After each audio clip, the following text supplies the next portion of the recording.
out. Everybody.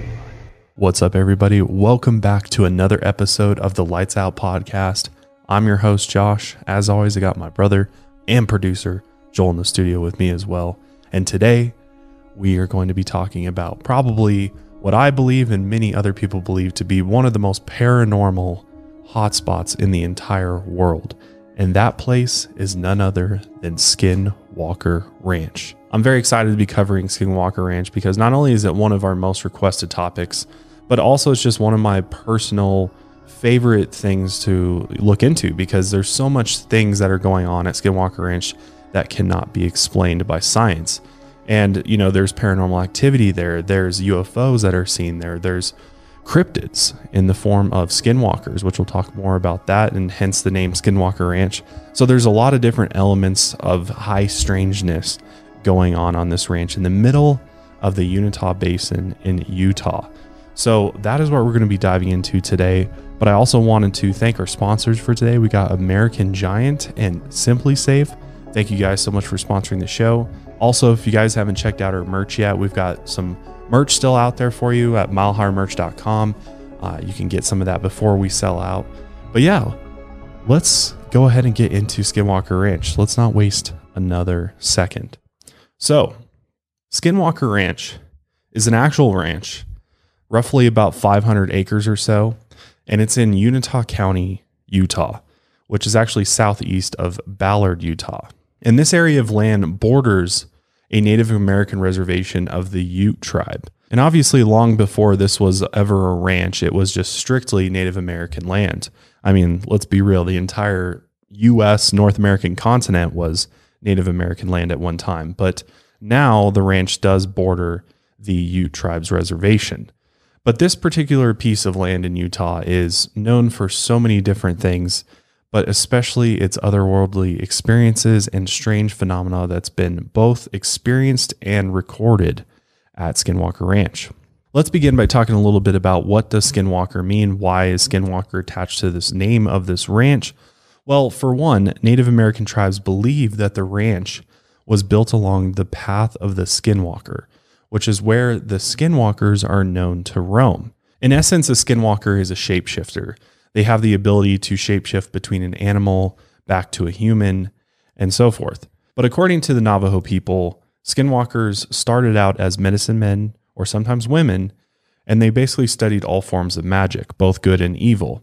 And once they reached the highest level of, this magic, whether it's, a lot of people refer to it to different things, priesthood or to a sorcerer or something like that. They essentially got to the point where they decided to use their abilities for evil. And they decided to use these magical abilities that they had in order to harm innocent people. Skinwalkers also have the ability to possess a person or an animal.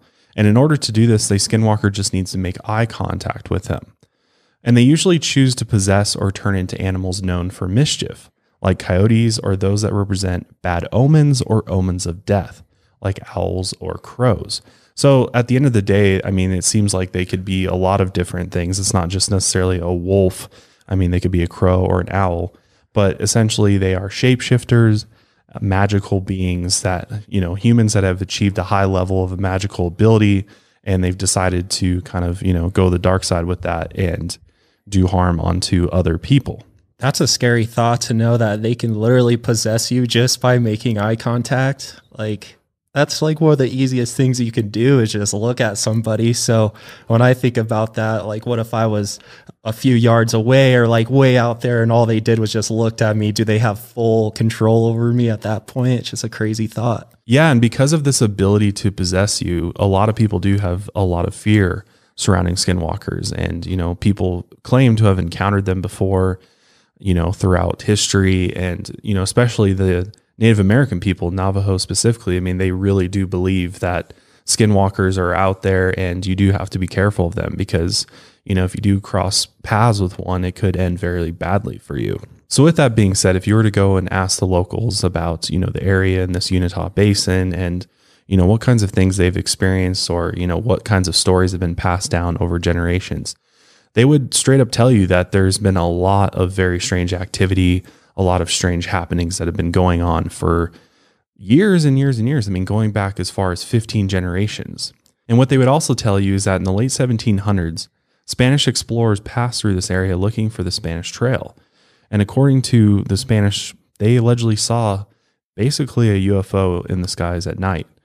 In addition to UFOs, they also claim to have encountered bizarre creatures, mutilated animals, and even proof of alternate dimensions. In fact, the first documented paranormal activity near Skinwalker Ranch was UFO sightings that were reported near the Unitah Basin. In 1974, Frank Salisbury, a plant physiologist, interviewed hundreds of locals and documented hundreds of UFO sightings from Skinwalker Ranch and the surrounding area. So this UFO sightings, I mean, has been going on for potentially hundreds of years. I mean, even thousands of years.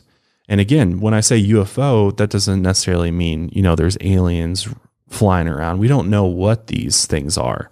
We don't even know if they're physical. We don't know if they have any sort of actual physical dimension to them, or if they're actually just passing through, our reality and our dimensions going into some other world. I mean, we really have no idea what these UFOs are. But for centuries, members of the nearby Ute tribe have passed down stories about supernatural events occurring in and around the property of Skinwalker Ranch. The Utes believe all living things have supernatural power, and they believe these powers can be used for evil. Historically, the Ute and Navajo tribes have had a friendly and hostile relationships at different times. The Ute people believe the land around Skinwalker Ranch was actually cursed long ago by a Navajo shaman as punishment. Because at one time, the Utes and the Navajo people fought their enemies together. But once the Spanish introduced the Ute people to horses, they started kidnapping the Navajo people and selling them into slave markets of New Mexico. And since the time of the curse, they claim that skinwalkers have terrorized the Utes and anyone else who lives near the reservation. And again, legends claim skinwalkers can take the form of animals or people they kill. And once they kill their prey, they literally wear the skin, antlers, or skull, allowing them to complete the transformation, hence the name Skinwalker. But according to legend, even after becoming an animal, skinwalkers' eyes remain human. If they take the form of a human, their eyes look more like an animal's. And they get this power by committing the evil act of killing a close family member, usually a sibling. Once they've commit the sin, they are all given the supernatural ability to shapeshift. The most common forms of skinwalkers are wolves, coyotes, foxes, dogs, bears, and cougars. Skinwalkers aren't exact replicas of real animals, though. Even as wolves or coyotes, they walk upright. And because they're able to walk upright, they move at unimaginable speeds and can jump from high cliffs. Their movements are almost unnatural and their eyes glow in the darkness. That's a really creepy thought to think about, being out there. I'd almost be creeped out right now if I were to go out to the Unitah Basin at night and, you see something glowing off in the distance, or, definitely. You think you're seeing some animal eyes. Maybe you're coming face to face with a skinwalker. And the eyes are just getting closer and closer. And it's like, what do you do? They're like superhuman. They're like, they can move, just like that. They can be right there in front of you. It honestly makes me think a lot about vampires, and especially the Twilight series and how they portray the vampires in there, and how all those similar characteristics, like their eyes, their look, how fast they can travel, and basically what a skinwalker is as well. Yeah, except I probably believe a lot more in a skinwalker than the vampires from Twilight. Yeah, definitely. So remember, with skinwalkers, they're basically witches gone bad. And they have this ability to use this magic to perform these evil acts. So a lot of the locals believe that skinwalkers will actually gather together in secret in a dark canyon somewhere near the ranch in order to practice dark magic and rituals. And these rituals involve taboo acts like incest, grave robbing, necrophilia, mutilating corpses, and even cannibalism. It's very interesting that, there's this, essentially skinwalkers comes back to a bunch of evil sorcerers. I mean, that's essentially what it is, or witches, or whatever you want to call it. I mean, which I guess could explain some of the activity if you do believe that, in black magic or dark magic, or if you believe in magic at all, then I feel like there's absolutely a possibility that they could be, if skinwalkers were real, or, there is a group of individuals out there performing rituals and dark magic that perhaps maybe they are the cause for a lot of the strange activity and occurrences around Skinwalker Ranch. And it's interesting how they have their gatherings, because I would think they'd be able to level up on their own, make their powers more and more. But it seems like with the gatherings, maybe with everyone else and what they bring to the table, somehow creates like even a more powerful type of experience or something like that. Like, I could be way off. No, that's a good theory. I mean, there's probably a reason for it. I mean, I think if you ever look into black magic and things like that, I mean, there is, in order to draw this power, you do have to give something, to whatever is giving you that power. I mean, there's a lot of things that could do that, but it would make sense that they would need to draw their power from somewhere. I mean, if you're out there and you're able to do all of these things, you have to get that power from somewhere. And in addition to all of these superhuman abilities and, taking the best of these animals' abilities, they also have powers like mind control, telepathy. They can read your thoughts, and they can even inflict pain or illness remotely, along with telekinesis. So they can essentially, with these powers, destroy property or murder someone from miles away. Wow. So in reality, I mean, this is probably, if you want to just, think about this for a moment and theorize like, hey, maybe skinwalkers are real. If they are real, then they are the most deadly, most terrifying being that you could possibly come in contact with on the planet. I mean, they have all these abilities. They can kill you from miles away. What else out there can do that? That is animal or human. Yeah, nothing. Not shit, man. It's also thought that some of the most powerful skinwalkers can actually summon the spirits of these animals, that we talked about, and even reanimate their corpses. Plus, the whole point of being a skinwalker is you want to scare people, you want to create mayhem. So oftentimes when skinwalkers have been seen, they appear in front of cars driving on dark country roads, out in the middle of nowhere, or you'll just be driving along and all of a sudden a skinwalker will be running alongside your vehicle. Oh my God. Imagine that. So that's so scary. Because that's what they want to do. They want to scare you. They want to, that's the goal, create mayhem. At the end of the day, a skinwalker's goal is to basically live forever by feeding off of the lives of people and animals that they murder. And as long as they continue to kill, they'll continue to live. It's one theory. Another legend says the spirits of drowned children lure unsuspecting victims to their deaths. And these water babies lurk around bodies of water and cry out to draw people in. And many people have claimed to hear cries of water babies on Skinwalker Ranch while walking near the creek that runs through it. And while we're talking about water, another danger that lurks in the water that people have seen are giant sea snakes in Utah. And these snakes can drown people even in very shallow waters. Local law enforcement have actually received reports of these giant snakes, and they've actually been blamed for multiple drownings. How crazy is that? That's so crazy, because it reminds me of one time I watched this old Western video, and it was showing like a guy on his horse going through a river, and there were so many goddamn water snakes in that river that it brought the horse down into the river along with the guy, and the guy drowned. So, I mean, snakes in water, that's a fear of mine for sure. Well, yeah, and I think that there's definitely snakes in the waters out here for sure, but big enough to take down a human and drown them? I mean, that seems like kind of unheard of. But I mean, if there's lots of snakes, like a bunch of them in a pack, I feel like that could, if they're biting you at the same time, pulling you down underwater, I feel like that would be possible as well. Yeah, that is definitely possible. I think what I'm alluding to, though, is that, the fact that there are multiple different types of animals that are seen that are not necessarily normal looking. I mean, giant sea snakes in Utah, I mean, I'm no expert, but I'm pretty sure most of the snakes out there are not big enough to drown a human. I think there might be a possibility that there could be something in this area of Skinwalker Ranch that is actually causing maybe animals to mutate or possibly grow to a much larger size than they normally would.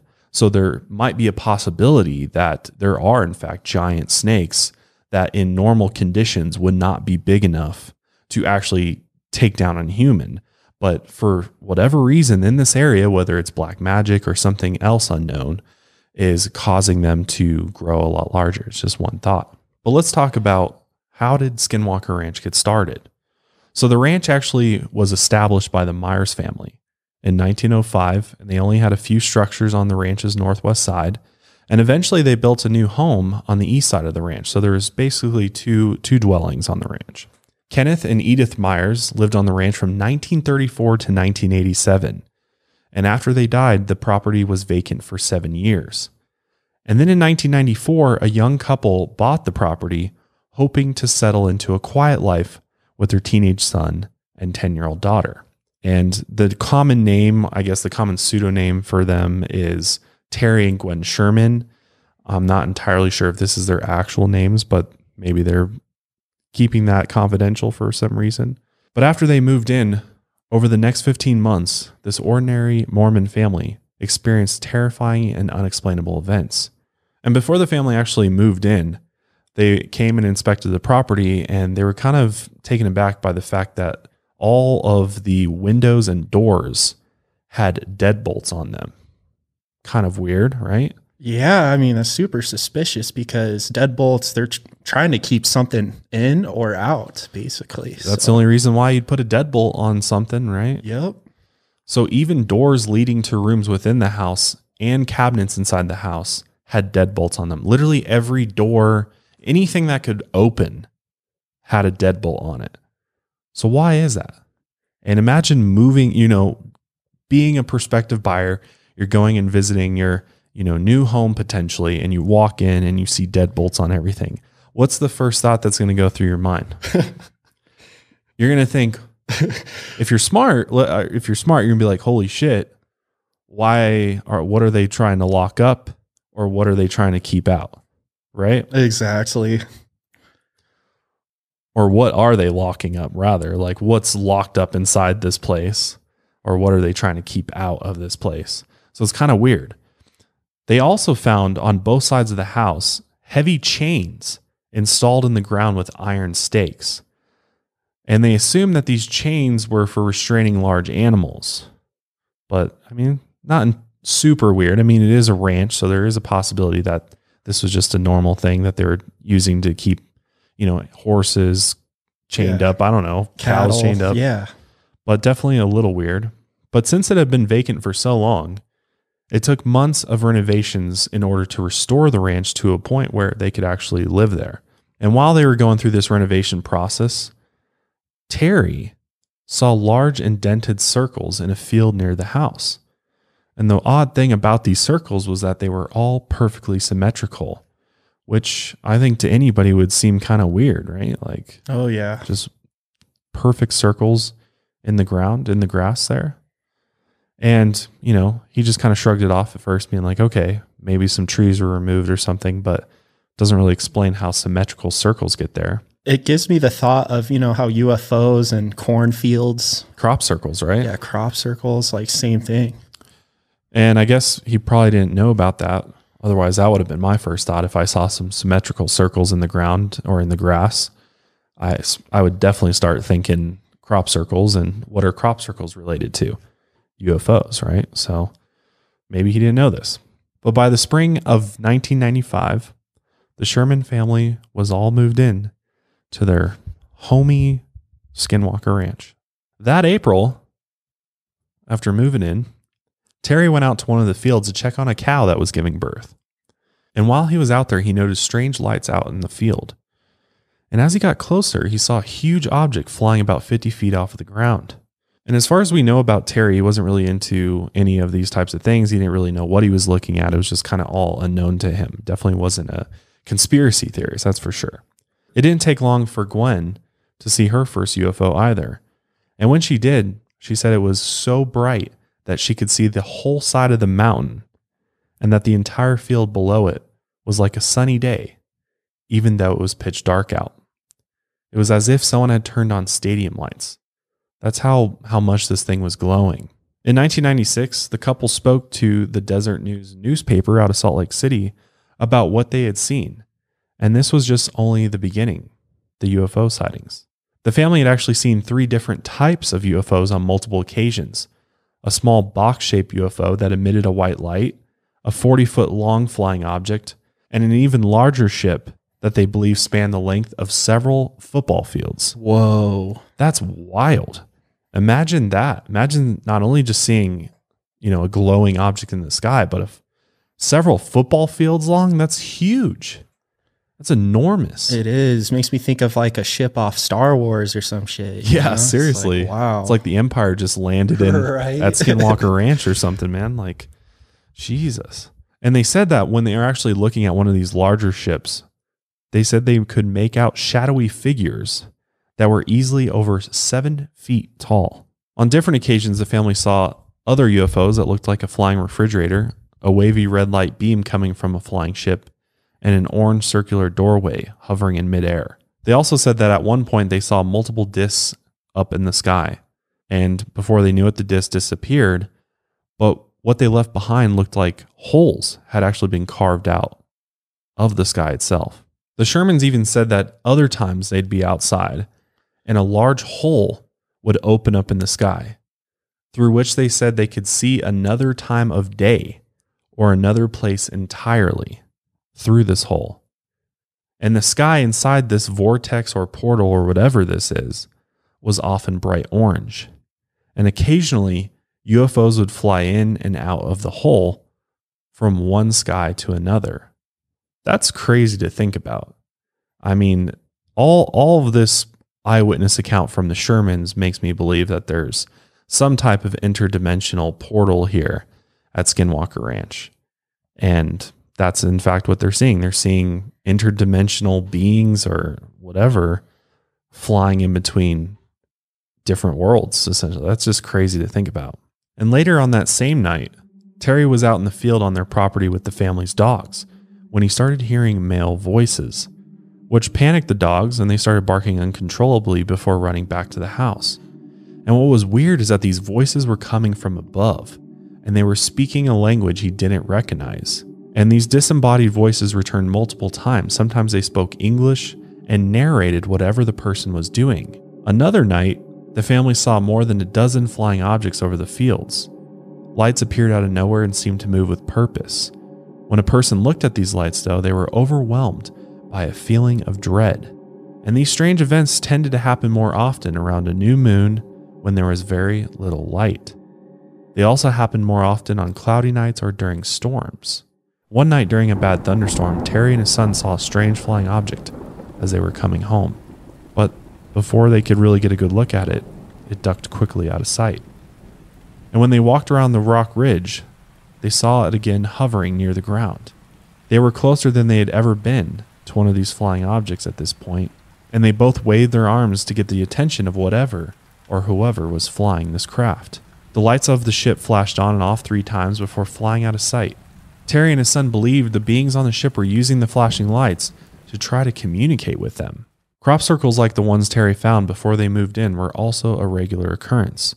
One time the family found 3 8-foot wide circles made of flattened grass about 30 feet away from each other. They also found 3-foot wide, 2 feet deep holes in the dirt on another part of the ranch, shaped like circles and tamped down flat. They also claimed that they saw unusual animals, including colorful exotic birds that they had never seen before. As far as paranormal activity goes, inanimate objects moved on their own or disappeared entirely, and sometimes these objects would reappear later in a new spot. Where have we seen this kind of paranormal activity before? Pretty much every Ed and Lorraine Warren case, right? Yeah, I was going to say infield poltergeist for sure. Where objects are in one place and then all of a sudden they show up in another and nobody knows how they got there. Mm-hmm. Or they just disappear entirely. The Shermans also claimed to hear rumblings beneath the ground that sounded like heavy machinery was being used. One time, Terry Sherman found a 200-pound hyena-like beast attacking one of his horses. It stayed close to the ground and looked like it had big muscles like a man, and it had curly red hair and a bushy tail. As Terry walked toward the beast, though, it disappeared right in front of his eyes. He went over and checked his horse and found long claw marks along its legs. One of Terry's neighbors told him he had seen the same beast running on his property And sometimes members of the Sherman family would see quick flashes of an unknown creature. The outside appearance of these flashes was different each time they saw it. And according to multiple reports, this creature could alter its form and remain mostly invisible. And because of this, no one has ever really seen what this creature actually is or what it looks like. Only the quick flickers when it loses its invisibility for a few moments. On another occasion, apparently the Sherman family watched in horror as this unknown creature moved closer and closer to a man who had wandered onto their farm. And this man, strangely enough, was out in the middle of their field meditating with his eyes closed. That's what they observed, I guess. And each time they saw a flicker, this unknown creature was several steps closer. And they actually said they saw it standing right in front of him. And the creature made a terrifying sound like a lion's roar. At this point, the man opened his eyes and saw this flickering beast and ran for his life. If you just take a moment to dissect that for a sec, let's think about this. So first of all, a man wanders onto their farm. This is a huge piece of property. So the chances of a man wandering on the farm, I feel like to meditate is very odd. Where did this man come from? What's he doing there? Like, okay. Yeah. There are hermits out there that live out in the middle of nowhere. There could be somebody just wandering around. But the fact that he was meditating in the field is very interesting. But also the flickering of this beast, whatever this creature is, to me, makes me think definitely interdimensional. Whenever you talk about an interdimensional being or craft or something like that, they're, not fully in this dimension. They're still partly in another dimension. So there's almost this dimensional bleed between the two, which could cause the flickering. So all signs point to some type of interdimensional portal in or around the property. Clearly, if you think that was wild, it gets even crazier. There's even been sightings of Bigfoot at Skinwalker Ranch. He's been spotted walking through the fields and then vanishing with the next step. So almost like flashing in and then he's gone, like it's not even like he's physically there. It's almost like he's kind of being beamed in there for a second and then poof, he's gone. Like it's a projection, basically. Yeah, that's what I'm kind of alluding to. Like it appears to a human's eyes like almost like a projection, even though it's technically real. It's not fully in this reality, so we perceive it as like a projection or something like that. Mm-hmm. But it may not necessarily be like specifically on Skinwalker Ranch, because it could be in a whole nother place. Because the way I see it is, this land is like a window to a different dimension. So it's like a tunnel, even a tunnel. And, like it could be a tunnel would make more sense because you could go through the tunnel to the other side, but you could also come back through and then you could kind of be in between them. So you kind of get flashes of something before it disappears. This whole idea of flickering and then it disappears. And one of the other theories is that, whoever's piloting these UFOs all over the place, whether it's aliens or some other type of being, perhaps they control Bigfoot, and that's why they're able to, eliminate him as soon as someone catches, a glimpse of them. They can make him disappear or whatever, or kill him, I guess. But I don't know. Kind of weird. But one of the most unsettling experiences the Sherman family had was losing their cattle. Because that was what they were doing out there. They were raising cattle. It's how they make money. It's still, the ranch is still used to raise cattle. It's a lot of acreage out there. It's great for grazing cattle on. So for the Sherman family, this was a really big deal. And they believed that the disappearance and deaths of the cattle were linked to the other bizarre events. When they saw a UFO at night, it was more likely something would happen to the cattle by the next day. Because Terry found the first cow dead in a field. But what was weird about this dead cow was that there was no blood anywhere on or around the cow, and he wasn't able to figure out how it had died. He looked all over the area for tracks from a predator or signs that a person or vehicle maybe had come on his property and killed the cow, but he wasn't able to find anything. What was weird to him, though, was that this dead cow had an unusual chemical smell, and the only injury Terry found was a perfectly round hole made in the center of the cow's left eyeball. And then the next dead cow he came across had the same hole in its left eye. This cow also had a hole made around the rectum that was 6 inches around and 1 inch deep. And it also had the same chemical smell to it. So this is kind of like some first reports of what's known as cattle mutilation. And this is another unexplained phenomena that still occurs to this day. In fact, I think earlier this year, even there was reports out of Oregon of ranchers coming out to their fields and finding their cows mutilated, blood sucked dry out of them with no evidence that an animal took them out. Oh, wow. Because if you think about it, an animal is going to tear a cow apart, you know? Yeah. There's going to be blood on the ground. They're not going to suck all the blood out, leave no trace of blood around the body, and then take off. Or drill a hole into it, you know, better yet. So what the hell? And this is a very, very real phenomena that happens, even to this day, that is still unexplained on why cattle mutilations occur. Very interesting stuff. When Terry found his dead cows, though, he believed whatever was mutilating them may have been interrupted before finishing, which is kind of odd. But eventually, cows started disappearing from the ranch altogether without a trace. One winter, a cow had wandered out into a field in the snow, making hoof prints along the way. But the prints stopped before reaching the trees around the field, and Terry found the spot where the cow had last stood, but there was no other signs of the cow. This cow weighed 1,200 to 1,400 pounds, so there's no way it had stepped through the snow without leaving tracks. Couldn't have just snuck off. It's not like cows can tiptoe or something. And it couldn't walk backward from the exact same spot and hit all of its hoof prints backwards, you know? No. So what the hell? The only explanation that he could come up with was that the cow had been lifted straight up into the air by something, because there was no prints. It just stopped right there in the field. Done. No cow, just prints. What was interesting, though, is that the prints, the hoof prints, were surrounded by broken branches, and the tops of a few nearby trees were cut clean off. Very weird. Which makes me think that something was obviously hovering above the trees and cut the branches off, which was why it was where that cow was last seen. So right. That's what I think. Right. Makes you think that something abducted it, you know, and maybe it was one of these UFOs that are flying around all over the place. In January of 1996, though, Terry and Gwen's son was out in the field with the cows. 5 minutes after seeing one of them alive, they found it dead at the edge of the field. 5 minutes. And there was a hole carved into its rectum that was 6 inches wide and 18 inches deep. It went all the way into the cow's body, but there was no blood on the cow or the ground.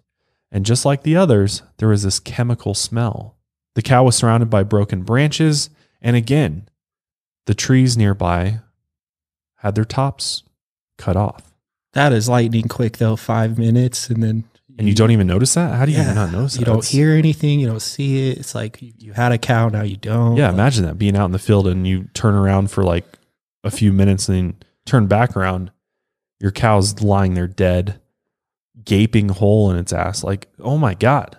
Yeah. I would start freaking out. I'd be like, what the fuck just happened? Yeah.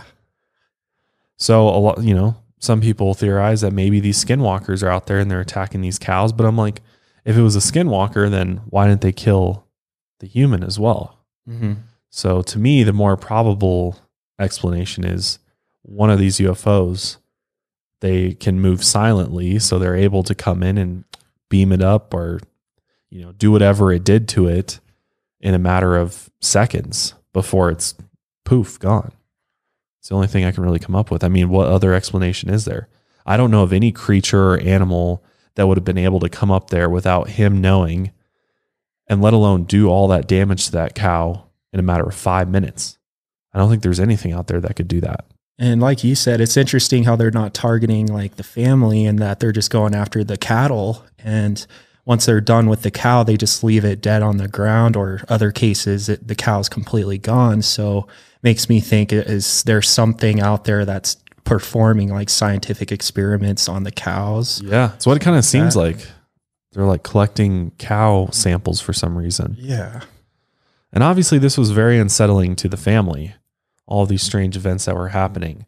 But the biggest thing was the fact that losing their cows took a toll on them financially. This was a huge chunk of their income that they were just all of a sudden losing to whatever was taking and killing their cows. So Terry went to talk to his neighbors and nearby ranchers, and he heard similar stories from them that their cattle were also being mutilated as well. But nothing was ever done when they tried to report it to the police. Because, I mean, what are the police going to do? Go sit out there with your cows and protect them? Like, right. I mean, there's not really much you can do if there's no evidence of a human. I mean, a human could have, but like the injuries wouldn't be what they are. A human's not going to go mutilate a cow and be able to, leave no mess. Right. And especially get out of there in 5 minutes without anybody knowing. That's there's no way. Pretty much impossible. But when Terry talked to one of his neighbor told him that he had known about cattle mutilation since he was a kid, which he's now 55 years old at this point. And he still believed if he told anyone what he had seen, especially the police, they would think he was crazy. And this kind of makes sense because the Unitah County Sheriff's Department didn't have any record of reports of cattle disappearances or mutilations or of UFO sightings. And a local UFO investigator, Joseph Hicks, had been tracking sightings in the area since the 1950s. And by the mid-90s, he had reports of over 400 UFO sightings. From his research, Joseph concluded that because there were thousands of sightings throughout the country during that time, that the UFOs were somehow linked to the cattle mutilations. During his time investigating, he spoke to a number of different people and witnesses that had actually seen UFOs. And a large number of them actually told him that they were close enough to the UFOs to see through the ship's windows or doorways, and they claimed to have seen living beings inside, which is very interesting because that would tell us that somebody's piloting these. Yeah. I mean, if they're a living being and they're moving around inside, it's likely an intelligent being of some sort, whether it's a human or some type of alien. But Joseph estimated that about 10% of the people who lived in the area had seen UFOs. And he believed personally that the beings were from another world and they were here visiting Earth to do research on the planet and to explore, which would make a lot of sense, honestly. I mean, that's kind of what I think about cattle mutilations is that science experiments. I mean, if you were an alien visiting another planet, what do you want to do? You want to study the inhabitants of the planet, and they clearly are smart enough to know that nobody's going to really come after them for taking a cow. So why not abduct a cow? Why not take samples from a cow in order to start understanding the DNA of these animals and how life works on Earth? It kind of makes a lot of sense. Yeah, exactly. Cows are super easy access for UFOs and aliens. I mean, they just got to find an open pasture, look down. Yeah. Oh, we got some down here. So it makes sense why they're going after cattle as opposed to humans. Yeah. And don't get me wrong. They do go after humans sometimes. We've covered a number of alien abduction cases on the show. But it just seems like cattle mutilations happen way more often than people claiming alien abduction. And, probably for the very reason that Joel just said. I mean, it's easier. It makes more sense to do that. So why not take the cattle? But UFO sightings, I mean, that's what this all really comes back to, is whatever these UFOs are, they've been seen for hundreds and maybe even thousands of years over the Utah skies. At the end of the day, all of the supernatural events that are happening, especially during the time that the Shermans owned the ranch, seemingly came back to the UFO activity, which I find very interesting. And we'll dive into more when we start talking about the ranch's next owner, Robert Bigelow. But I think it's important to note that I believe that before the Shermans lived there, the original owners of the ranch, I believe, did not experience anything. It's important to note that the Shermans were really the first ones to report all of this activity. The original people that founded the ranch, the Myers, they did not, there wasn't all of these stories and, things being told about all this crazy stuff happening on their ranch. But then again, I don't know if there's any way to know whether or not they did. It's kind of, the history of the ranch is kind of gray. There's not a lot of concrete proof of any of this stuff. It's not like the Shermans had photographs and all of this captured evidence of what they were experiencing, which I do find a little bit odd because, I mean, they did see a lot of shit, so you would think they would have captured something. And it's a possibility that the previous owners did see like a lot of these same things, but just decided to keep their mouth shut about it, you know? Yeah, So it's very possible. We just don't know. I mean, the history of the ranch is very confusing, and a lot of people, you know, there's a lot of different stories about different things. You know, there's not like we don't have like a concrete record of everything that's ever happened at Skinwalker Ranch. So a lot of things are open to interpretation. And I know there's a lot more out there about the history of it, but I tried to just give you a basic overview of it because we could probably spend a whole episode just on the experiences of the Sherman family. There's a lot more stuff that happened with them, but that was the general gist of things. I mean, they experienced paranormal activity, the UFO sightings, the cattle mutilations, and this unknown creature that they kept seeing, which, I mean, that's a lot of strange activity to witness, but it'll be interesting to see what is experienced after Robert Bigelow, the billionaire big investor guy, takes over, and, you know, kind of diving into the modern history of Skinwalker Ranch. But before we get into that, I do want to thank our sponsors for today. So our first sponsor today is American Giant, and I actually am wearing an American Giant zip-up sweatshirt right now. And I got to say, guys, this is probably one of the best quality zip-ups I've ever worn. It's thick. It feels well made. It's extremely comfortable. It's keeping me nice and toasty in the studio. But what's cool about it is they are an American company. And I think what will blow a lot of your guys' minds is that the fact that so much of our clothing is not made in the US anymore. I know for me personally that whenever I buy clothing that is not made in America, that's made in China or elsewhere, that oftentimes the quality feels cheap, doesn't last as long. Oftentimes I end up throwing it out because it shrinks, it tears, you know, it's just not very good. Well, American Giant is here to make things better and to make better things. American Giant has built a 100% USA-based supply chain with relationships to factories, workers, and communities at every step. It's not the cheapest, but it makes for a better sweatshirt, and it's better for our people and planet. American Giant makes clothing that's durable, not disposable, reclaiming the American tradition of making high-quality clothes that last. Worn more and kept longer, built to last. That's American Giant. Clothes used to be more, so you need less. And what you're doing when you buy better quality clothing is that you're keeping waste out of the landfills. It's more sustainable. Yes, it might cost you a little bit more money up front, but it's going to last way longer. It's going to give you way more use. And I already can tell that I'll probably have this jacket for years. Instead of most hoodies that I get, I end up not wearing a year later because it's fallen apart, it's got holes in it, and what have you. Plus, I think it's important that we support our local businesses and we support manufacturing in America. I mean, we used to be a manufacturing powerhouse. Now everything is made cheaply in China and other places overseas. So why not support a brand that's trying to bring things back to the US with the American Giant clothing line? So right now you can get 15% off your first order when you use promo code LIGHTSOUT at American-Giant.com. That's 15% off when you use code LIGHTSOUT at American-Giant.com. Also want to thank our other sponsor, Simply Safe. There's almost always a rise in break-ins during the holidays. It's why Simply Safe Home Security is having a huge holiday sale. 30% off Simply Safe system and a free security camera. How can you beat that?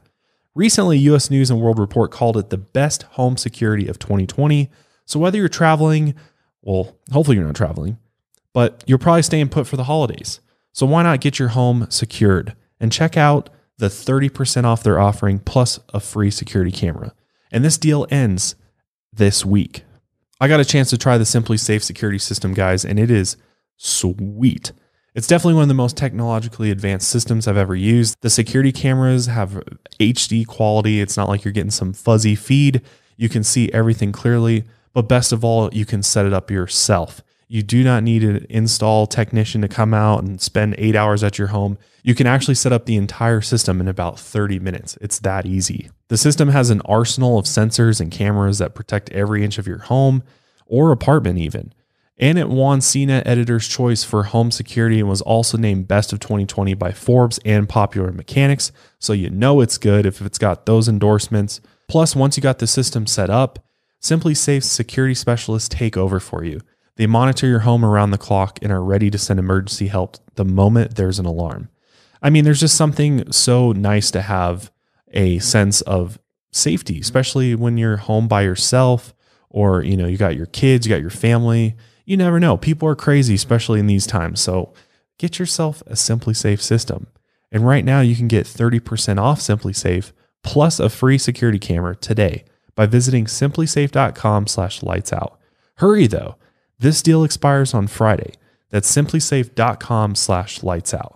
simplysafe.com/lightsout. So after the Shermans had the ranch for a while, it eventually changed hands and came into ownership under a man named Robert Bigelow, who is a very wealthy billionaire, kind of Elon Musk type of individual, real estate investor. He owns the Budget Suites of America hotel chain, but his main form of business is the Bigelow Aerospace Company, which actually develops space station modules, which is pretty cool. He's working on space hotel, like modules to put onto the space station so that one day soon we can go spend a week in space in the space hotel. How lit is that? Nice. That'd be so lit. Right? And I love these billionaires. If I was rich or was a billionaire and had all this money to, just do whatever I wanted with, I would have done exactly what Bigelow did.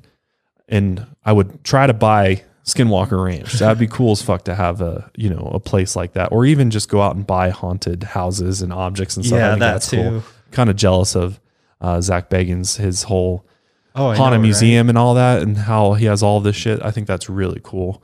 The fact that he has all these haunted objects. If I had a lot of money, that's what I would do. I would go start my own Josh's haunted museum or something, or go buy a haunted ranch or something. That'd be really cool. And just like investigate it and stuff and try to, because there's not enough being done. I mean, let's be real. There's not enough people. There's not enough scientists. There's not enough serious investigation happening on the paranormal and all this unexplained phenomena. We need more of it. And the government's not, I mean, they're definitely investigating it, but it's not, it's definitely not in the priority number one for them. So Right.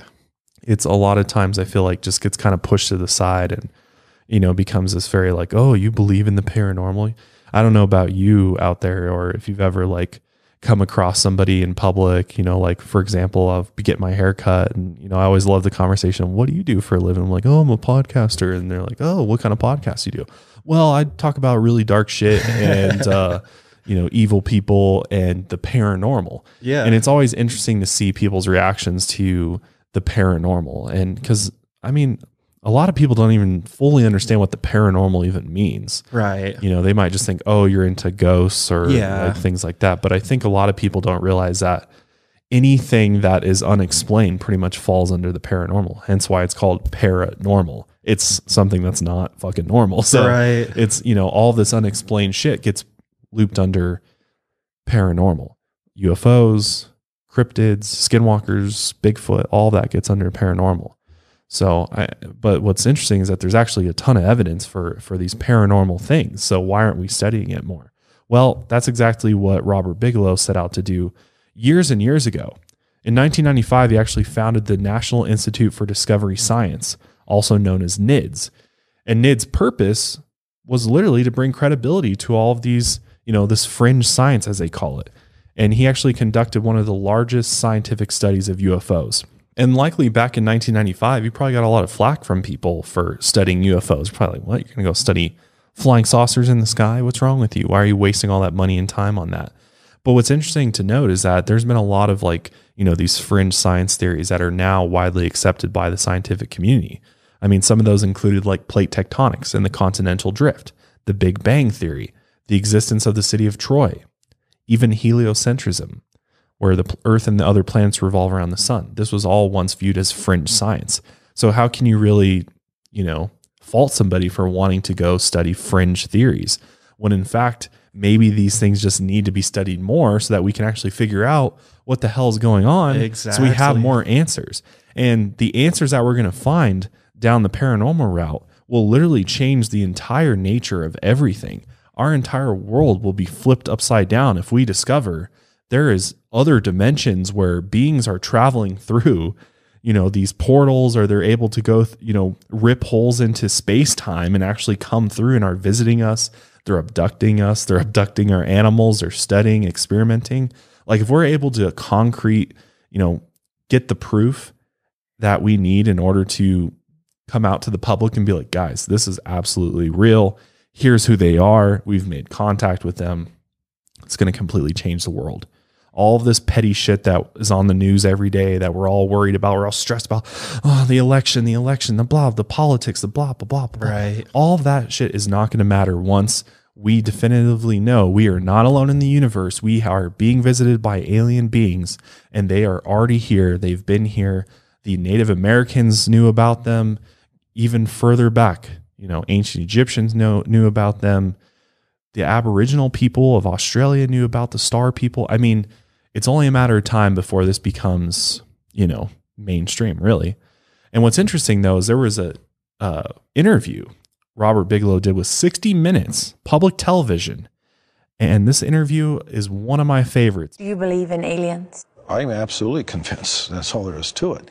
Do you also believe that UFOs have come to Earth? There has been and is an existing presence, an ET presence. And I spent millions and millions. I probably spent more as an individual than anybody else in the United States has ever spent on this subject. You see why that's one of my favorite interviews? We're talking a very, very wealthy, influential person literally saying there is and has been an existing ET presence here on Earth.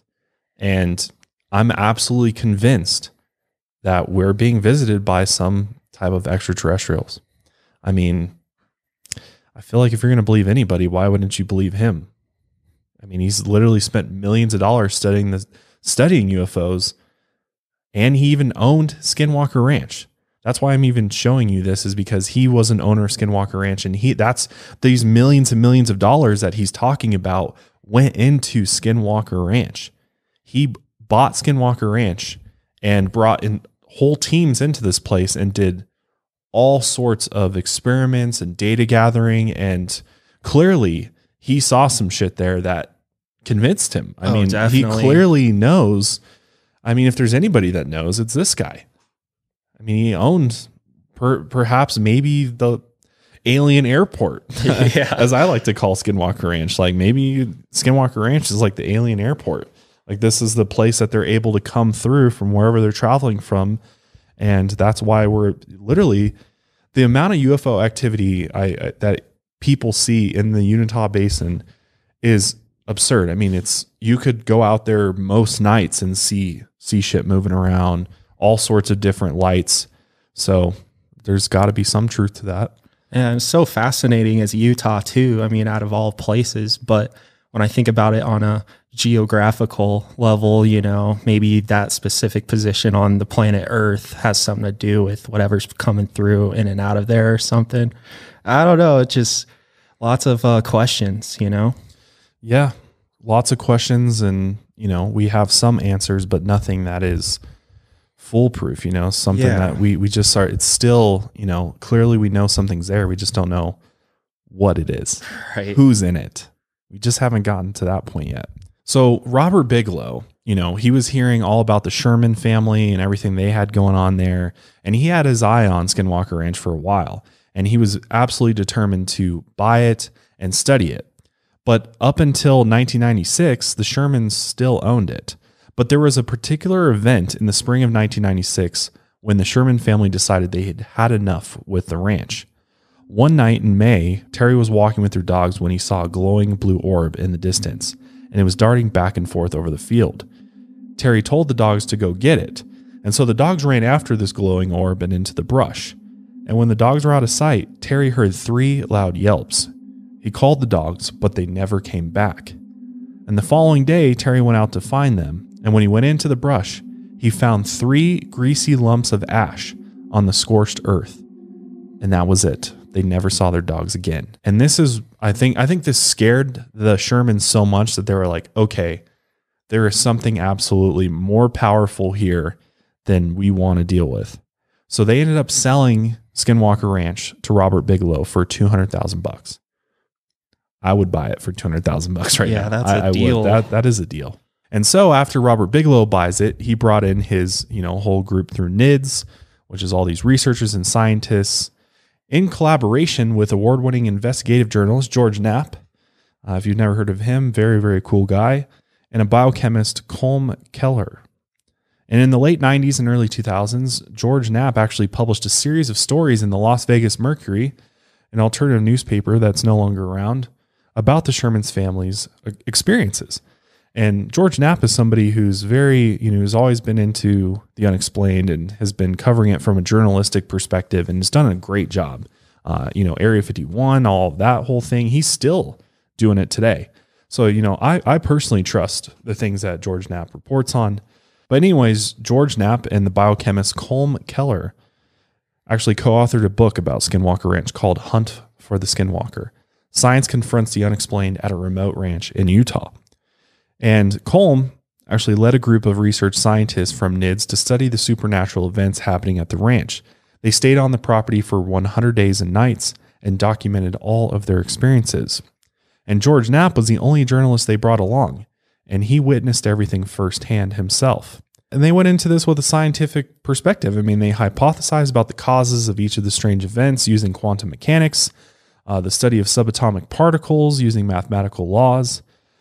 But the events they basically observed included teleportation, telepathy, distortions in space-time, and portals into another dimension, they claim. The team saw creatures they couldn't identify, glowing orbs in the sky, and surreal apparitions unlike anything they'd ever seen before. They witnessed and felt things that couldn't be explained or proven by science, and just things that literally couldn't be studied using the scientific method.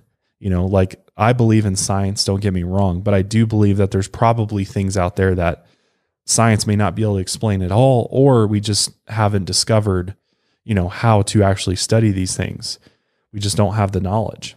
But of the nearly 100 strange occurrences they experienced, one of the most baffling was the disappearance and mutilation of cattle. There were reports of dismembered and deflated animals long before the NIDS team got there, and there have been many reports since then. Various types of UFOs were seen throughout their time at the ranch. The team said they saw multiple black triangles, which are basically dark-colored, triangular-shaped UFOs that are covered in flickering lights. And these huge UFOs hover silently in the night sky and move very slowly. The researchers also saw giant mammals with glowing red eyes. They looked like wolves, but they were 3 times the size and very aggressive. Apparently, the Shermans, the day they moved in, Terry and his son saw one of these giant wolves on the ranch. It was massive, but it seemed calm. And as it walked away, the wolf snatched one of the young cows by the nose and tried to drag it away. And Terry and his son beat the wolf, trying to save the calf, but it wouldn't let go. So Terry used a .357 Magnum and shot the wolf 6 times at point-blank range. But this wolf was unfazed by the bullets that were attempting to penetrate its skin. It just seemed annoyed and pissed off and eventually wandered away. Terry and his son tried to track it in order to hunt it down, but it seemingly had disappeared. So some believe that this massive wolf-like beast is perhaps a dire wolf, which likely went extinct about 9,500 years ago. They're about 25% larger than the largest species of modern dogs, the American Mastiff, and they have the ability to crush the bones of their prey. Or it's a skinwalker, and maybe that's why the bullets had no effect on them. Because according to the Navajo people, the only way to kill a skinwalker is for a powerful shaman to complete a ritual that directs the skinwalker's evil onto itself. Or they may also be killed by dipping a bullet in white ash and shooting the skinwalker directly in the neck or head. It's crazy to think that this team of researchers, scientists were seeing abnormally large wolves roaming around, especially when you know about the legend of the skinwalker. It's very, very weird.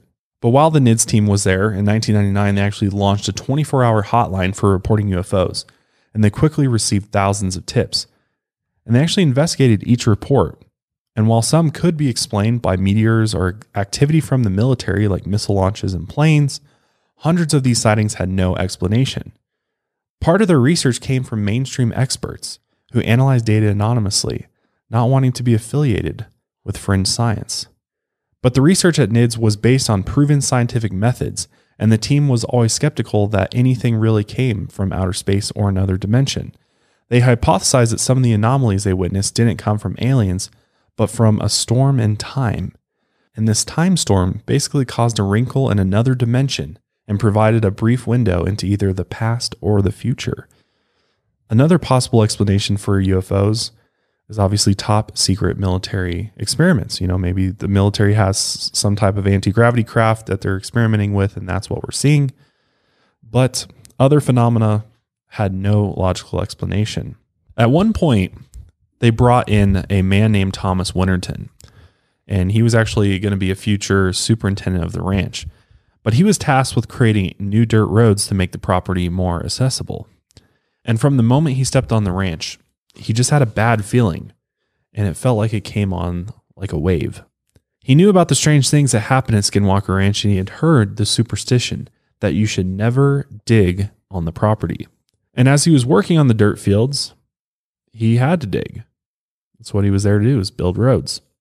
And after just a few days of work, a mysterious bump formed on his head.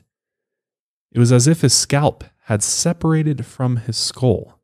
So how did this mysterious bump come about? Well, there's a lot of theories. But one of the things that we know for certain that happens on Skinwalker Ranch property is unexplained magnetic fields and spikes in radiation levels to a point where they could cause an injury like this to happen.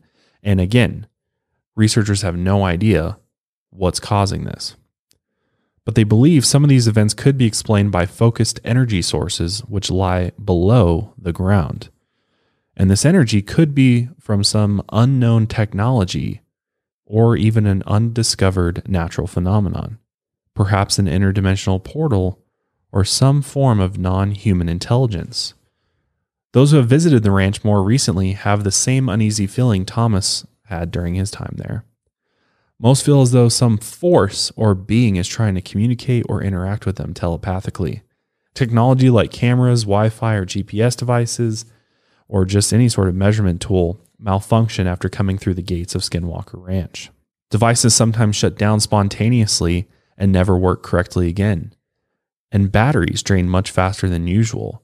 I mean, there's so many instances, even today, of people's cell phones go from 100% to 0% dead as could be in a matter of seconds without any explanation. Like it never happens before, yet while they're on Skinwalker Ranch property, they notice this happens. One NIDS team was filming around the ranch when they saw a strange bird chasing a pheasant, and the pheasant flew directly into the front gate, broke its neck, and died instantly.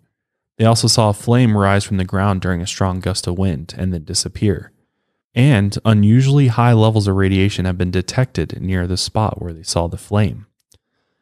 After leaving the ranch, the people that were there studying the phenomena suffered from mysterious illnesses.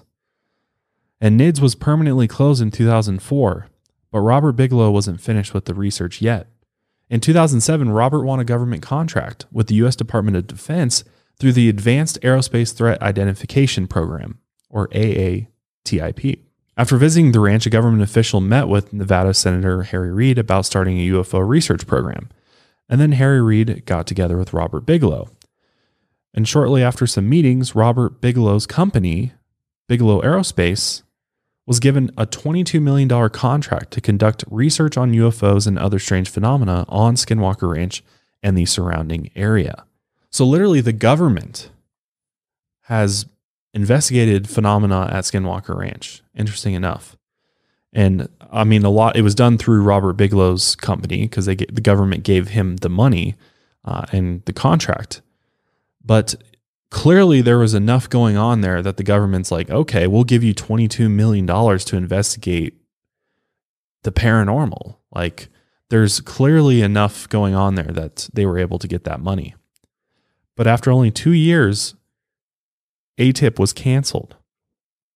And by 2011, Robert was out of funding for the research, which if you know anything about this ATIP program, this was the program that was made public in 2017 when that big article hit the New York Times.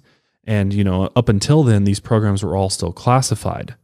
Also, a filmmaker named Jeremy Corbell also released his documentary about this whole thing with Skinwalker Ranch as well. And Jeremy actually works a lot with George Knapp, and he actually brought George Knapp in to help him with this documentary and, present a lot of firsthand accounts from people who have witnessed strange activity at the ranch. It's actually a pretty interesting documentary, definitely worth checking out for more of, what people are actually seeing, different witnesses besides what we've talked about already. After Robert Bigelow, the ranch was then sold again in 2016 to a shell corporation called Adamantium Holdings for $4.5 million. So Robert Bigelow made a decent amount of profit off of it. I mean, $200,000 to $4.5 million, decent amount. But then after it was bought the second time, all the roads to the ranch were blocked off, barbed wire, and no trespassing signs were put up around the perimeter to keep people out. A security system, including cameras, were installed to keep watch over the property, armed guards. It kind of locked it down like an Area 51 type situation. And also the trademark for Skinwalker Ranch was issued in 2018 as well. And for a while, we didn't even know who owned this company that bought Skinwalker Ranch. We had no clue who it was. But earlier this year in March 2020, the owner of the ranch finally came out publicly, and his name is Brandon Fugel. And Brandon Fugel is a 46-year-old man, Utah real estate and tech investor, science fiction fan, and a collector of movie memorabilia. He was raised in the Mormon church and considers himself to be a spiritual person, but he's also fascinated by technology and physics. And in 2010, Brandon joined up with other tech-obsessed investors to launch a clean energy project. They hope to produce clean energy using the theories of gravitational physics. The project failed, but Brandon wasn't ready to give up. A few of the scientists who consulted on the project were also involved in Robert Bigelow's research through the Department of Defense, Dr. Hal Puthoff and Dr. Christopher Green. And Brandon stayed in touch with them and was eventually introduced to Robert. And he had heard of Skinwalker Ranch, but he didn't really know all that much about it.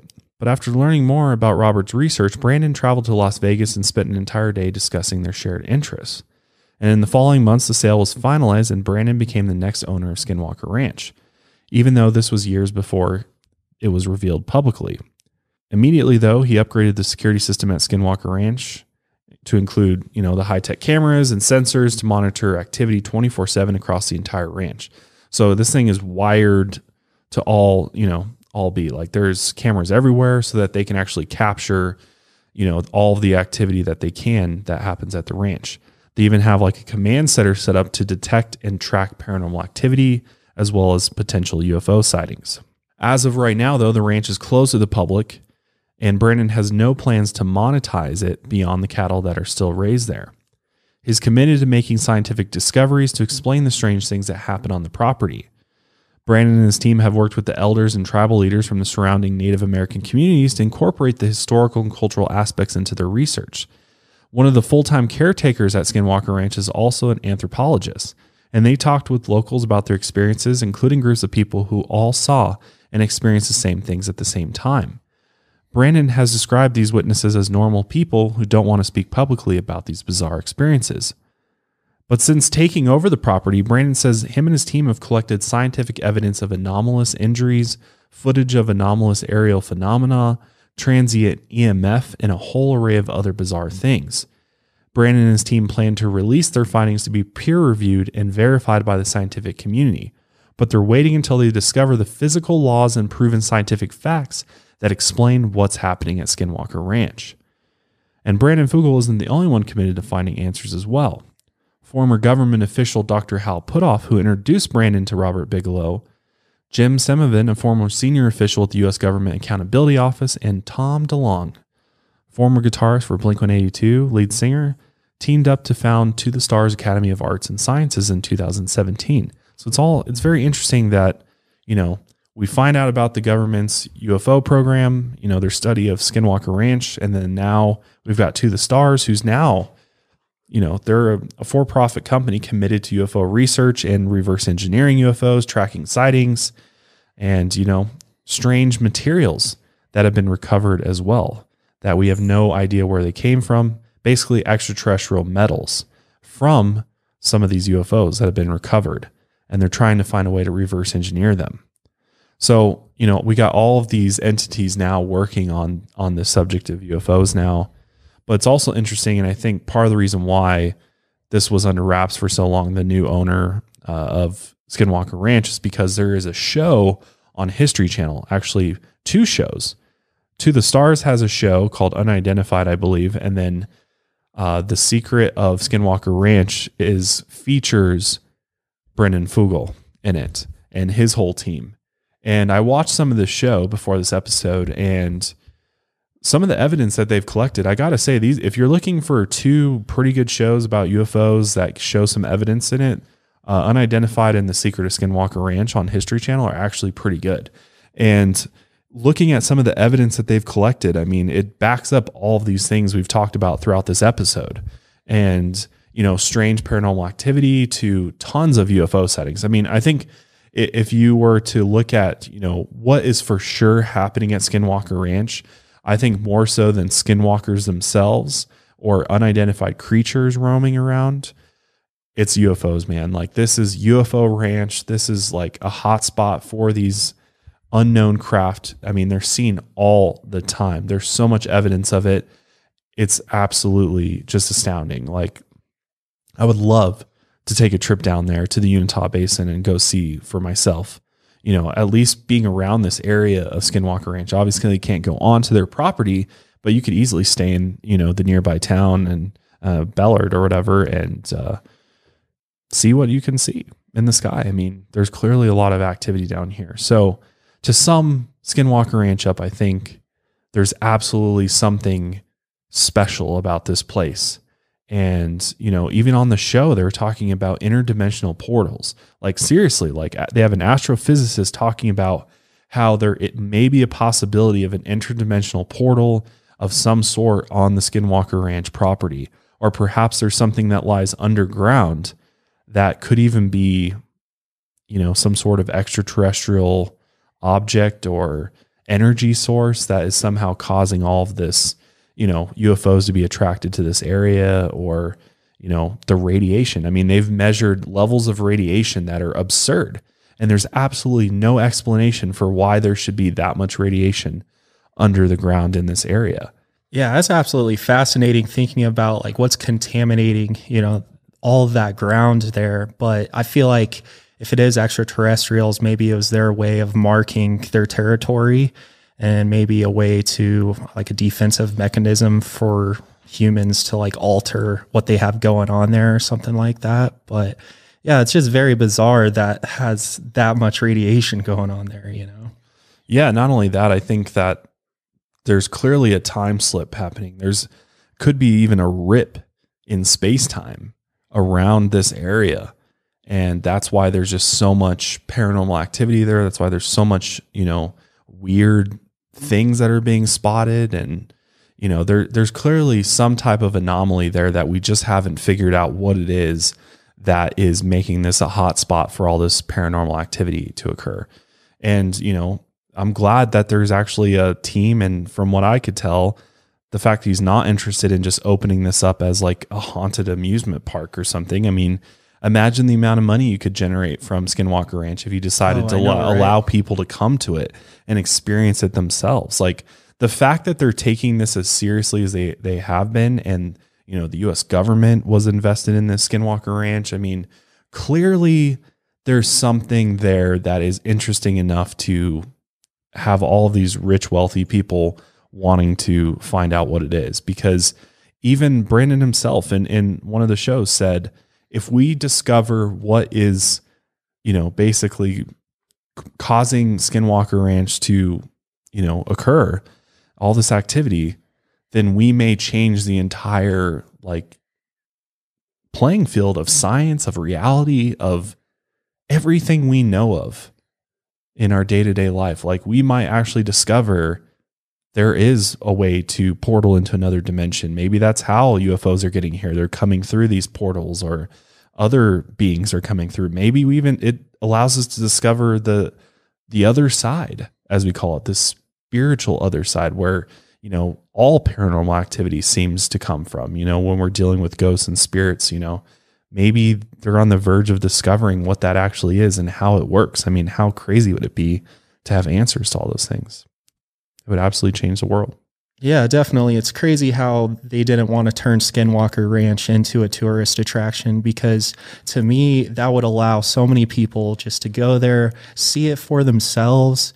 And, you know, slowly that could change this world to like, hey, this stuff is actually going on type of thing. So just still confused a little bit on maybe the government was involved on not allowing that to turn out that way. Yeah, and I think that's a valid point to bring up, because, yeah, it'd be really cool, right, to have a place where you could go and actually experience paranormal activity and phenomena. Like, you know, that would be really cool. But at the same time, I think, you know, there is a possibility that there could be a threat involved with Skinwalker Ranch, and whatever is causing this could be something very dangerous. And I mean, even on the show, the guys have detected deadly amounts of radiation. I mean, there's a lot of things. I think the fact that we still don't know it, you know, is enough to, you know, want us to keep searching for the truth. And if you had a bunch of tourists running around everywhere, that becomes virtually impossible, right? Yeah. Or they could ruin it, you know, ruin the site, or it could just become, you know, I don't know, or something bad could happen. I mean, who knows what could actually happen if we just let Skinwalker Ranch be a free-for-all. And clearly there's something going on there. I mean, if it's got a huge gate, it's always guarded. They got camera. It's basically locked down like Area 51. So there's definitely enough going on there. I think that gives me enough proof that there's definitely stuff happening there. I mean, they've shown us a lot of the evidence of what they've seen. So there's clearly enough phenomena that's happening there that they want to investigate and they want to find the truth about. And I honestly think that's the best route to go. I think, you know, let people go to haunted houses and stuff like, or go, you know, to sites that are, you know, potentially haunted, as opposed to something like this, where I think this is much closer to probably anything else that's out there. I haven't heard of any other sites or places anywhere on the globe that are as, I don't know, what's the word, you know, has as much unexplained phenomena happening as Skinwalker Ranch does. And I could be wrong. I mean, if anyone out there knows of any other places that we should cover in the future that are paranormal hotspots that have tons and tons of paranormal activity being reported in any way, shape, or form, I'd definitely love to know about it. Love to see what else is out there, because maybe there's more interdimensional portals out there. Maybe there's more hidden alien technology that could be, you know, under the ground. I mean, I always find it interesting to think about the idea of, we don't even know what's underneath our own feet. I feel like we don't know what's in the earth. We don't know what's underground. I mean, maybe, you know, there's a whole theory about a hollow earth civilization. I mean, there could be a ton of shit happening underground that we're just not aware of, or has been buried from some time in the past. And maybe there's something happening beneath our feet that's causing this paranormal activity to occur. So I don't know. You guys will definitely have to let us know what you think about Skinwalker Ranch, and, you know, anything else interesting you've heard about it that maybe we didn't cover. But I mean, I could do a whole freaking podcast, a different show completely on just Skinwalker Ranch, of how much information there is, how much stories there are about it. I mean, there's way more stories about skinwalkers. This is a very brief overview of like skinwalkers just in general. And maybe we'll do another episode in the future where we just focus on stories of skinwalkers and people have encountered them allegedly and things like that. But definitely let us know what you think. But we'll go ahead and end today's episode there. Thank you guys so much for joining us for another episode of Lights Out. Hopefully this was a little lighter one from last week. It was pretty dark last week. Yeah, and I even needed a little bit of a recovery after that. Definitely. How brutal and disgusting that last episode was on the Chicago Ripper crew. So I thought, you know, let's get back to aliens for a bit. Let's get back to, you know, some of the other paranormal subjects. But yeah, hopefully you enjoyed this episode of the podcast. If you did, definitely Leave us a comment, like and subscribe, follow us on Spotify. So make sure you're subscribed on Apple Podcasts. That really does help us out if you do that. And yeah, we will see you guys next time. Until then, lights out, everybody.